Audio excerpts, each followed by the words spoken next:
ভীষণ ইউনিক এই egg sausage বিরিয়ানির রেসিপিটা কীভাবে বানালাম চলো দেখিয়ে দিই।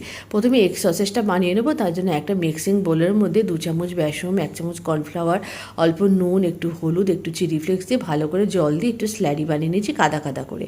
এর মধ্যে একে একে ডিমগুলো ফাটিয়ে দিয়েছি, যতগুলো ডিম লাগবে সেই হিসাবে দেবে। এরপরে ভালো করে মিশিয়ে নেওয়ার পর একটা বোলের মধ্যে একটু তেল দিয়ে তার মধ্যে একটু ময়দা লাগিয়ে এটাকে একটু কোট করে নিয়েছি। তার মধ্যে এই ডিমের স্ল্যারিটা দিয়ে ডিমের গোলাটা দিয়ে ভালো করে একটু 10 মিনিট স্টিম করলে এটা তৈরি হয়ে যাবে, মানে সসেসটা।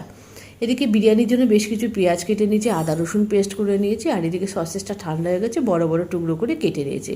সসেসটাকে একটু অল্প হলুদ দিয়ে তেলের মধ্যে ভালো করে ভেজে নিয়েছি, শ্যালো ফ্রাই করেছি, তোমরা চাইলে ডিপ ফ্রাই করতে পারো। এরপরে বেরেস্তাটা বানাবো। কড়াইতে বেশ কিছুটা সাদা তেল দিয়ে অল্প চিনি দিয়ে এই বেরেস্তাটা ভেজে নিলাম লাল লাল করে। কিছুটা বেরেস্তা তুলে রেখেছি, বাকি বেরেস্তার মধ্যে জল দিলাম, একটুখানি দিয়ে দিলাম অল্প হলুদ, একটু নুন, একটু কেওড়া জল, একটুখানি গোলাপ জল, মিঠা আতর দিয়ে আলুটা দিয়ে টমেটো দিয়ে ভালো করে সেদ্ধ বসিয়েছি। আদা রসুন কাঁচা লঙ্কার পেস্ট দিয়েছি।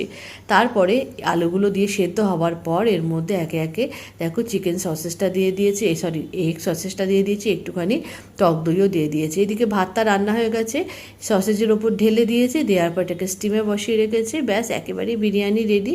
এরকম আলু দিয়ে সসেজ বিরিয়ানি কেমন লাগলো অবশ্যই কিন্তু কমেন্ট করে তোমরা